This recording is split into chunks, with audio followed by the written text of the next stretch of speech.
Welcome to Cyberclassica channel with daily story updates. Remember to subscribe. The story begins. My boyfriend's childhood sweetheart got pregnant before marriage. To protect her reputation, Lucas decided to marry her. I couldn't believe it and asked him what would happen to me and the baby, but Lucas remained calm. Sophia is different from you. She only has me as her family and cannot bear the gossip of being an unwed mother. Lucas forgot that I have no other relatives besides him and that we are also an unwed couple. Later, when everyone mocked me for being pregnant and not even knowing who the father was, Lucas accompanied Sophia as a bystander. That's when I realized that love has its depths and shallows. Thus, I chose to give up this child so that my boyfriend could better support Sophia. I happily told Lucas that I discovered I was pregnant in the first month. Unexpectedly, his reaction was strange. He didn't seem particularly happy. Instead, he frowned and looked somewhat gloomy. When I asked him when he planned to marry me, he appeared very nervous and quickly changed the subject.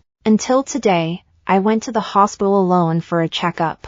At the hospital, I accidentally ran into Lucas's childhood sweetheart. Only then did I realize they secretly got married and had a child behind our backs. Little one, you need to be good and grow up obediently, so I won't suffer too much. Otherwise, when you are born, I'll have to call your dad to educate you. Lucas walked out of the consultation room holding prenatal medication for pregnant women. He had a gentle smile on his face, looking very kind, and the joy of becoming a father was evident. He reached out and gently touched Sophia's pregnant belly. The baby is still small and knows nothing. How could you threaten him? In the next moment, the machine called my name. I stood up from the corner of the crowd, and Lucas suddenly turned around and locked eyes with me. A hint of panic and unease flashed in his eyes. He probably didn't expect to run into me at the same hospital at the same time. The day before the checkup, I had already asked Lucas to accompany me to the hospital for the examination. He said he had something to do and didn't have time.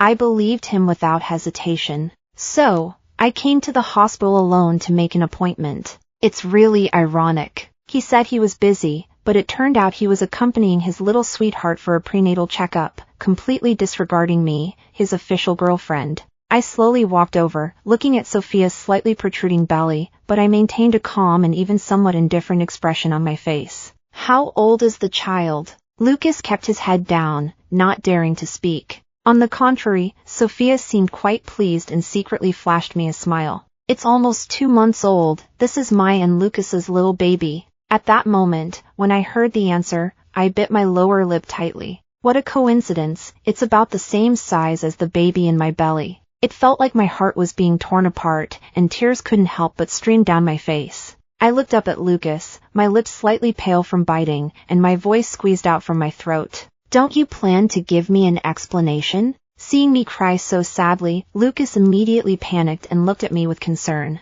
He rushed over to hug me, softly comforting me. It's my fault for lying to you about accompanying Sophia for the prenatal checkup, but don't worry, the child in her belly is not mine. I'm just worried about what might happen if she goes for the checkup alone, so I came to accompany her. Sophia, standing at the back, pouted in dissatisfaction and immediately put on a pitiful expression. Her eyes were filled with tears, looking at Lucas as if she were a rain-soaked pear blossom. But Lucas, you promised to be the child's father. We've already registered our marriage, and after the baby is born, you'll still need to register the child. That sentence sounded like a bolt from the blue to me. I suddenly looked up and pushed him away forcefully. I stared at Lucas, as if trying to find an answer from him. However, Lucas looked down, clearly unprepared to respond to me, and seemed a bit guilty. I unwillingly pointed at Sophia, my eyes red, and asked her, is what you said true? Lucas, since you've married her, what do my child and I mean to you? Are you really going to ignore your own child? To be a father to a child who doesn't even know who their father is? The words were spoken. Then I heard Sophia crying sadly, her voice sounding very distressed. She said my child is not without a father, my child has a dad. Lucas beside me immediately tensed up, frowning as he slapped me without hesitation. With a loud slap, my right cheek instantly felt a sharp pain. He stared at me coldly, casually withdrawing his hand, his gaze revealing a hint of indifference. Emily, I think you're becoming more and more rude. Some things shouldn't be said casually. Do you know how much harm this could cause Sophia? I don't know how great the harm is, but I've seen this man's expression change. Wiping the cracked wound at the corner of my mouth was filled with a metallic sweet taste, slowly spreading from my tongue. Every time Sophia's situation is mentioned, he always loses control, asking me in an almost desperate tone, "How should I answer you? My fiancé doesn't intend to keep me and the child. He's preparing to be another woman's husband, to be a father to someone else's child. Do you still want me to calmly congratulate you?" My voice began to get agitated. Lucas paused for a moment, a hint of pity and guilt flashing in his eyes. "In the end," she softly spoke, "Sophia is different from you. She only has me left as her family, and she can't bear the rumors about being an unwed mother. Emily, wait a little longer. Once Sophia has the baby, I'll come and marry you." After he said that, he held me tightly in his arms, feeling like he was making me a promise. "Trust me, Emily, when everything is resolved in a year, I will definitely come to marry you properly." I didn't respond. Sophia, standing behind him, interrupted unhappily, "Lucas, the kids are hungry, let's hurry home and cook." He stiffened slightly but didn't hesitate. When he let go of me, he gently patted my head, leaving me behind at the hospital. As I watched their figures disappear, I realized that love and indifference are actually quite obvious. After completing my prenatal checkup, I returned home. Being alone at home felt particularly lonely. After taking a shower, I lay in bed drowsily, ready to sleep. Suddenly, the door lock turned, and soon after, I heard Lucas's helpless voice. "Your hair is still wet. Sleeping like this might make you sick." I had no intention of moving, and Lucas sighed, holding me tightly and placing me in front of the dressing table. He picked up the hairdryer and skillfully began to gently tousle my hair with his hand. I didn't say a word until my hair was dry. "What's wrong? Are you still angry about today? Haven't I already promised that once this matter is settled, I would marry you immediately?" Lucas knows how to touch my emotions. He blew warm air in my ear, sending shivers down my spine. I couldn't help but ask him a question. "What if I disagree?" The man's expression immediately darkened. "Emily, I'm just telling you that I've made my decision, not asking for your opinion." After he finished speaking, he paused, seeming a bit apologetic, and softly comforted me. "You know that right now, Sophia is all alone. She can only rely on me. I must help her." Then, Lucas started packing clothes, and soon he had a suitcase filled to the brim. Before leaving, he only told me one thing: Sophia has been experiencing severe morning sickness lately, and he would spend more time with her. "If you have anything, just call me directly." It wasn't until Lucas left with his suitcase that I realized I had been crying uncontrollably. So he came here today with such a purpose. He understands that I have only him to rely on and knows that I can't sleep well every day because of the pregnancy sickness.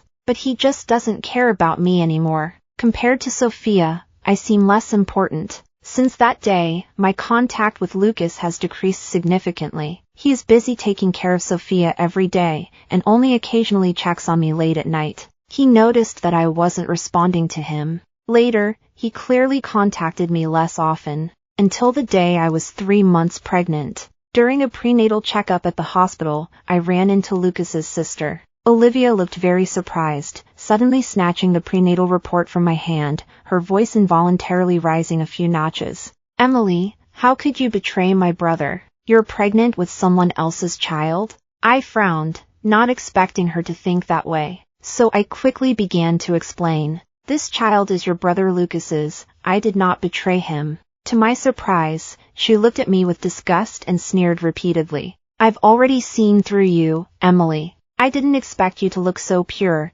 yet be so reckless privately, even getting pregnant. Are you planning to push this child onto my brother and use it as an opportunity to enter the Anderson family, hoping to rise like a phoenix?" Although I knew Olivia disliked me, I didn't expect her to harbor such deep hatred. Her voice was very clear. Before long, a crowd gathered around. Many people were pointing and whispering about me. I bit my lip, almost drawing blood.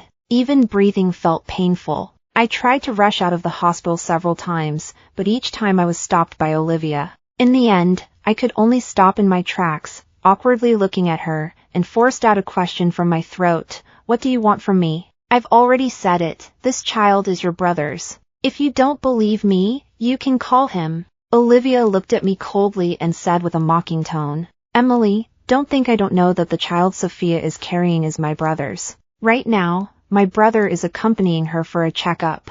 If you really were pregnant with my brother's child, how could he possibly let you come to the hospital alone? You actually dare to betray my brother and are carrying someone else's child? Then be prepared to face the wrath of the Anderson family. With a wave of her hand, several bodyguards immediately appeared. I felt a bit nervous and was getting ready to call Lucas. But in the next second, Olivia slapped me. A handprint immediately appeared on my face, and my phone fell to the ground. Her face showed a hint of fierceness, and her eyes revealed a cold expression as she reached out and tightly grabbed my hair. Even now, you still won't give up and want my brother to help you? Emily, I see you haven't grasped the situation. I was pulled into Olivia's car by the bodyguards. It wasn't long before we arrived at the Anderson family's estate. Lucas and Sophia happened to be in the old house, watching me being escorted in by the bodyguards. My hair was a mess, there was blood at the corner of my mouth, and my clothes were all wrinkled. Sophia was leaning against the sofa, her face flushed, enjoying the chicken soup that Lucas was feeding her. Olivia held her head high, looking particularly proud. Brother, Emily has betrayed you and is pregnant with someone else's child. She went to the hospital for a checkup today, and I just happened to run into her. I lifted my head, my lips tightly pressed together, my cheeks swollen, and the imprint of a hand clearly visible. Looking at Lucas, I thought he would explain things to me. Unexpectedly, he didn't even turn his head, didn't even want to look at me, and coldly said, "Lock her in the attic, no one can let her out without my permission." My heart shattered at that moment. Glancing at that man, I no longer held any hope. I was thus muddled and locked in the attic of the old house. As night fell, I could still hear the sound of mice scurrying. A mouse appeared in front of me, curiously looking at me for a moment. At that moment, the attic door was suddenly pushed open. The mouse was frightened away and hid to the side. Outside the door, Sophia looked very displeased and angry. Seeing that there was no one else in the attic,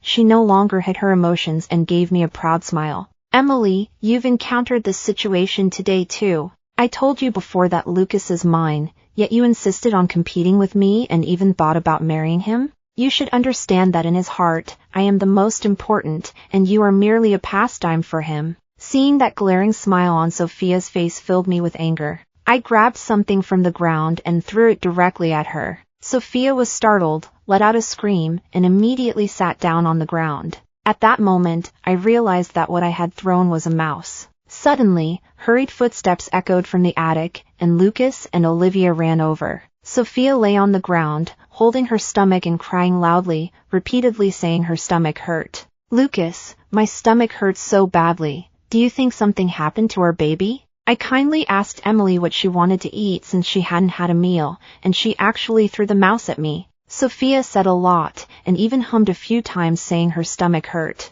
It's precisely this terrible acting that makes everyone believe it's real. Olivia glared at me and was about to come over, but Lucas stopped her. He frowned, first letting Olivia take Sophia downstairs for a check, then coldly turned to look at me. Disappointment was evident in his eyes, slowly turning cold. Emily, I am really disappointed. I originally thought it would be convenient for you to stay at the old house for this time, but now it seems that your condition is not suitable to live with Sophia at all. I closed my eyes heavily, feeling extremely tired and desperate. Live together? Everyone knows that Sophia is carrying your child, while I am merely pregnant with someone else's child. I betrayed you, Lucas. What right do I have to stay in the old house? A hint of displeasure flashed in his eyes, and his brows furrowed slightly. Though he was unhappy, he still tried to control his emotions and spoke to me in a lowered voice. I will handle this matter, but can you temporarily take good care of the baby and give birth to the child? What is the point of going against Sophia? I didn't say anything, just showed a hint of a sarcastic smile and laughed coldly. Lucas finally couldn't hold back and slammed the door shut as he left. From now on, you will stay in the attic and reflect. I will arrange for someone to bring you meals every day. Let's keep it this way for the next few days. I was locked in a dark attic, dealing with rats every day. It might be because I received a warning from Lucas. Although Sophia lived in the same place as me, she rarely came to trouble me again. One day a month later, I saw her pass by and deliberately said loudly that I would have Lucas accompany me for a checkup tomorrow. That night, I behaved very well. When Lucas brought me food, I honestly told him about the prenatal checkup. Another month passed, and it was time for our child's next checkup. Lucas was very pleased with how I looked now, his words filled with excitement and emotion. He said, "Emily, if you had been like this earlier, you wouldn't have gone through so much pain. Don't worry, I'll accompany you for the checkup tomorrow." But the next day, Lucas still didn't come. He went to the hospital with Sophia, while I went for the checkup with Olivia. On the road, Olivia seemed very impatient, constantly playing on her phone, not even noticing what I was doing. In the examination room, I took the induction medication with the doctor's help. At that moment, Lucas, who had just completed his prenatal checkup, slowly walked in. "Where is Emily? Sophia has finished, but why haven't I seen her yet?" When he walked into the ward, he saw that my lower body was covered in blood, and there were several pieces of flesh scattered on the floor. Lucas's face instantly turned pale, and his lips trembled involuntarily. "Emily, what on earth happened?" I saw fear on his face, along with a despair that he couldn't bring himself to believe. A wave of relief suddenly surged in my heart. He must have guessed the truth, but he was unwilling to admit it. Raising my eyebrows and laughing with my shoulders slightly shaking, I couldn't help but add, "You see, this child that even the father doesn't want, what meaning is there for me to keep it?" At this point, I paused. Then, with strong emotions, I forcefully pronounced each word. "Indeed, it has to be terminated." Lucas was momentarily stunned, as if he had received a great shock. The muscles in his face twitched slightly, and his eyes were filled with fear. His voice sounded a bit hoarse, as if he hadn't spoken in a long time. "Emily, that's our child. How could you make such a decision? Have you forgotten the future we talked about before? We have always looked forward to the birth of this child. But why would you choose to give up? Why is it that no one discusses this with me? I've been with Lucas for 7 years, experiencing over 2,000 days together. I have thought many times about our marriage and children. I once secretly thought of names for the child, imagining holding small hands and playing together in the garden. He would be a strict father, teaching the child to learn. I think I would be a warm mother, taking care of the child's daily needs. I have also discussed with him how to educate and raise the children if we had them. I remember the first time we discussed this issue, we had an argument with Lucas, feeling like we had completely mixed up the roles of a strict father and a gentle mother. I hope the child can study seriously, but he just wants the child to grow up healthy and happy. Listening to Lucas's excited shouts, my eyes turned red. But his expression of anger makes me feel very uncomfortable. "Lucas, you said the child's problem is inappropriate. This child is not what everyone expected. What is the meaning of his existence? Is it just to make him suffer in this world?" I felt like a zombie, slowly walking towards Lucas step by step. Blood kept flowing down my legs, dripping continuously. With each step, a bright red footprint was left on the ground, with some bits of flesh faintly visible, until I stopped in front of Lucas and coldly asked him. Even his father doesn't want to acknowledge him. "You tell me, who would look forward to his birth? That's all I have to say." Lucas's lips were tightly closed, but his eyes revealed anxiety and unease. He wanted to speak, opened his mouth, but couldn't utter a word. He didn't know what to say. After all these days, he has never told anyone that this is his child. Even his own sister thinks this is a child from outside. Lucas's mood suddenly became very agitated. He pounded his head with his hands, filled with pain. In the end, he helplessly sat down on the ground. Recalling the experiences of this time, Lucas regretfully slapped himself. What terrible thing has he done? For a child who has nothing to do with him, he forced his girlfriend to make a difficult decision and gave up his own child. I silently watched him harm himself, a twisted smile of satisfaction on my face. Once again, my words pierced his already battered heart. "Stop pretending, Lucas. You never wanted this child, just like you never liked me. No matter how much you blame yourself, it can't cover up your disdain for me and the child." "No, that's not it." He suddenly let out a painful cry, gripping his hair tightly. Tears flowed from the already swollen corners of my eyes, my chest rising and falling rapidly. "I really love you and I am looking forward to the arrival of this child. You just prefer Sophia more." He stayed there for a long time but couldn't find a reasonable explanation. I helped him by ruthlessly revealing his true feelings. Lucas was stunned for a moment, then he slammed his head against the wall, making a loud bang. At that moment, Lucas's painful cries came from outside the ward, and Olivia and Sophia rushed in immediately. As soon as they opened the door, they saw me covered in blood standing in front of the suffering Lucas. Sophia suddenly rushed over and pushed me aside. I lost my balance, and with the recent miscarriage, my body was weak, so I fell to the ground. Bright red blood left a long trail on the ground. Lucas's eyes widened suddenly, looking very tense. He wanted to run over to see what was happening,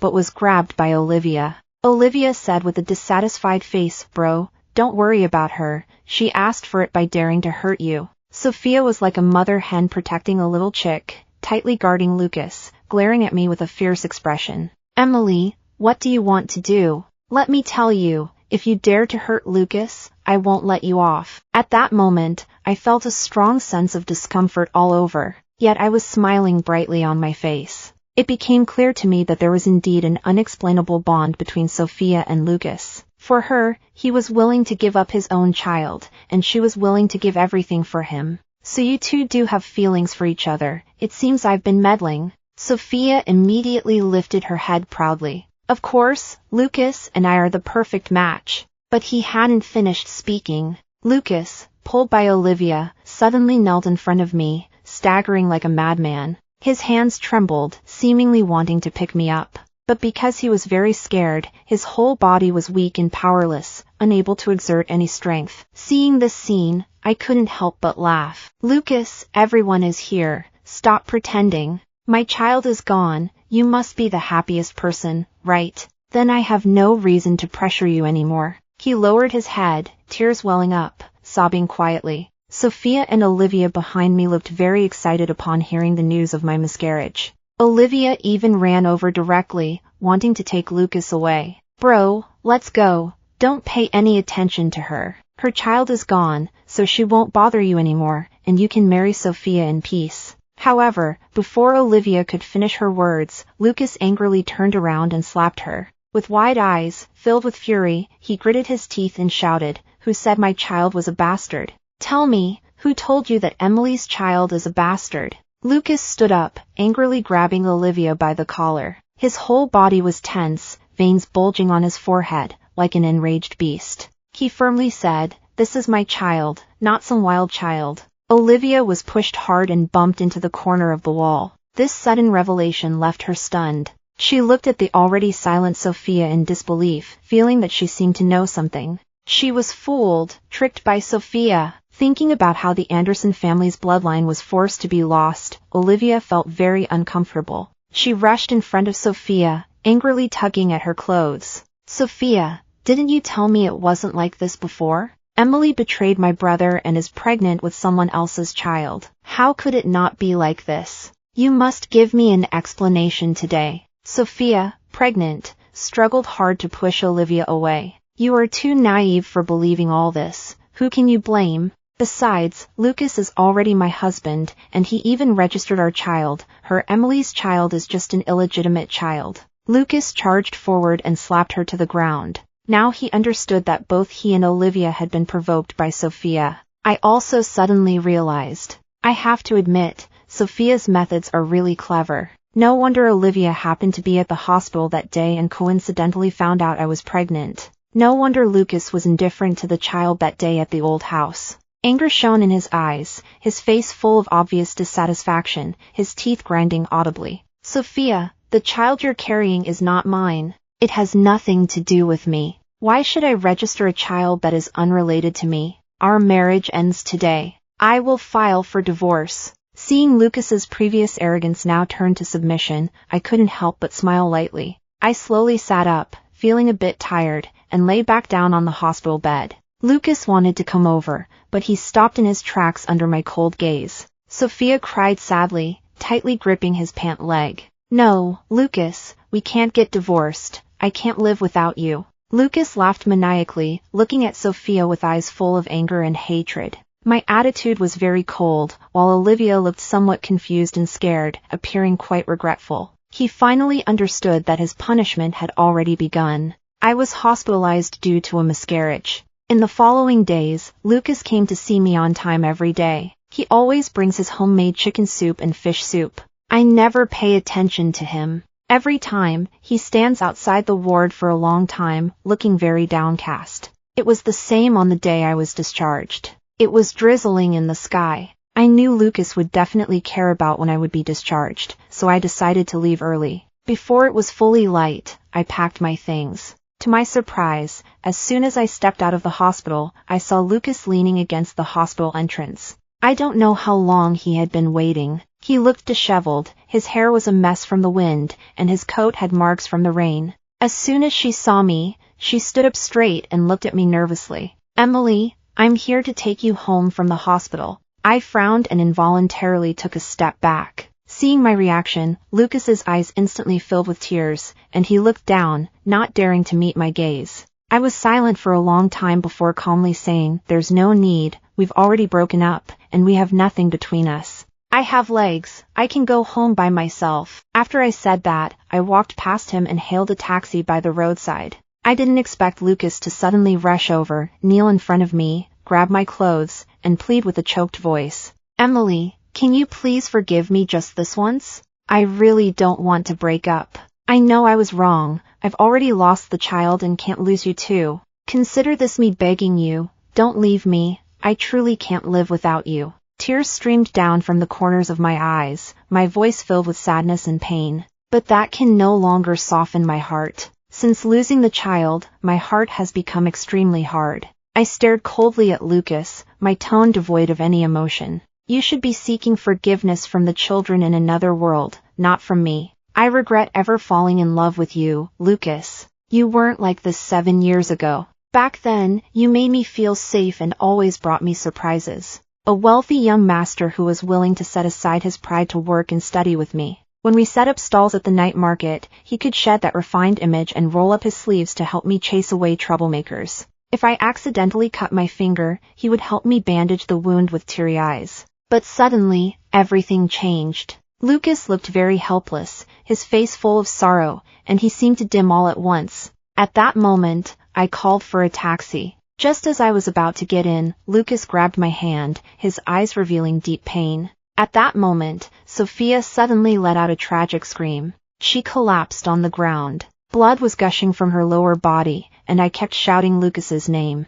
"Lucas, help me, my stomach hurts so much." I helplessly watched all of this unfold. Lucas held my hand, and I felt it starting to grow stiff. He should have taken her to the hospital, or else both of them might lose their lives. At that moment, a look of struggle appeared on his face. In the end, he lowered his head and stopped making eye contact with me. "Lucas, stop lying to me, and don't lie to yourself either. Even if Sophia has let you down, you can't possibly be completely indifferent to her." That sentence was like the last straw that broke the camel's back. Lucas slowly let go of my hand, but looked at me firmly and said, "Emily, can you give me 3 more days? I will give you a satisfactory answer in 3 days." After saying that, he quickly turned and ran towards Sophia. I watched him leave again and smiled softly. Unfortunately, I don't plan to give him any more time after these 3 days. The next day, I applied for a transfer to a job in another city. I didn't expect the only transfer opportunity would be abroad, but this just happened to align with my thoughts. To leave this city, the farther away, the better. On the 3rd day, with the company's help, I got my passport, boarded a plane, and left the country. In the blink of an eye, 5 years have passed. During these 5 years, I let go of all distractions and devoted all my energy to work. Occasionally, I would hear news from friends and clients back home, but I didn't pay much attention. As time passed, I gradually forgot many of the past pains. Through my efforts, I eventually achieved some accomplishments and gradually rose to the position of president of the overseas branch. As Thanksgiving approached, I returned to China to report on work as the president of the branch, arranged by headquarters. I just got off the plane and arrived at the headquarters, and happened to see a familiar person. To my surprise, we ended up taking the same elevator. There were only the 2 of us in the elevator. Lucas looked at me, his voice was calm, but it trembled slightly, revealing his excitement.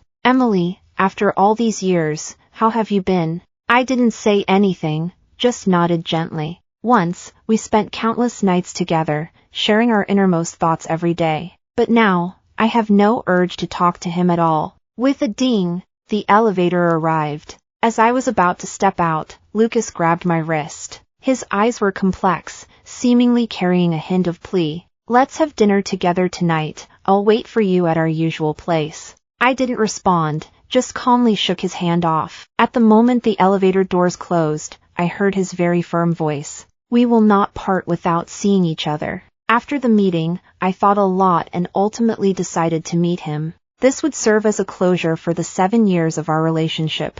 Arriving at the old place Lucas mentioned, it's actually a small street-side restaurant. This is the place I used to come to the most when I was working and studying. This is where Lucas successfully confessed his feelings to me. I didn't expect the owner to still remember us. After more than 10 years, the owner's hair has turned gray, filled with a mix of nostalgia and surprise. "I can't believe after all these years, you two are still together." "Uncle, don't think too much about it. We aren't even friends. Please give us the same set meal as before." Hearing this, I explained without hesitation. Lucas pressed his lips together, but his heart was full of sadness. He ordered a bottle of white liquor and drank more than half in one go. Maybe it was the alcohol that gave him the courage to say these things to me. "Emily, it's been 5 years since we last met, right? I've been looking for you for the past 5 years, but there's been no news of you." I slowly ate my food, not answering him. He started talking about the past and then gradually shifted to the present. "After you left, I still haven't divorced Sophia." Lucas smiled wryly, looking very helpless. "Just like you said, I still can't let her go. But I also can't let you go." Guess what name I gave the child I had with her? When he asked me, I couldn't help but look up.